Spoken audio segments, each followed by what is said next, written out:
Hello friends, இன்னைக்கு எங்களுக்கு காலையில் சாப்பாடு என்னன்னு பார்த்துடலாமா? வாங்க பார்க்கலாம். பாருங்க, இதுதான் கொத்து ரொட்டி. நேற்றியான் கொத்து ரொட்டியை நாங்கள் ஸ்கீமரில் வச்சு இப்படி சூடு காட்டிட்டு சாப்பிட்றோம். யாரெல்லாம் அப்படி சாப்பிடுவீங்க? நாங்கள் சாப்பிடுவோம். நல்ல டேஸ்ட்டாக இருக்குது நண்பர்களே. அப்படி சுட சுட சாப்பிடுவோம். பார்த்தீங்களா, வாசமே சும்மா செம்மையாக இருக்குது. இது பாருங்க, வெங்காயம் உரிக்கிறேன். ஏனெண்டா கொத்து ரொட்டியோட இந்த மேலால் வெங்காயத்தை போட்டுட்டு அப்படி சாப்பிடும்போது எடுத்து சாப்பிட நல்லா இருக்கும்.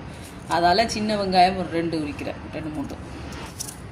பார்த்தீங்களா, வெங்காயம் ஜூட்டு சொல்லுது வெங்காயம் இல்லாமலே நல்லா இருந்ததா. அப்படியா? அவ்வளோ டேஸ்டாக இருந்ததா. சூப்பராக ரெடி நண்பர்களே, ரெடி. பாருங்க, நல்லா சுட சுட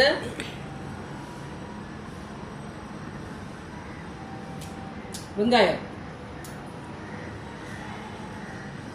செம்மையாங்க. கொத்தரோட்டி மிச்சமானா கொட்டக்கூடாது. அதை வச்சுட்டு இப்படி ஸ்கீமரில் வச்சு சாப்பிட்டு பாருங்க, செம்ம டேஸ்டாக இருக்கும். இதே மாதிரி பான் மிச்சமானாலும் ஸ்கீமரில் வச்சு சாப்பிட்டு நல்லா இருக்கும்.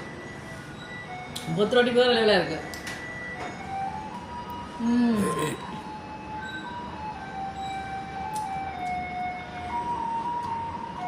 நல்லா இருக்கு நண்பர்களே. நாங்கள் சாப்பிட போகிறோம். வீடியோ பிடிச்சிருந்தா சப்ஸ்கிரைப் பண்ணுங்க. பை டாடா.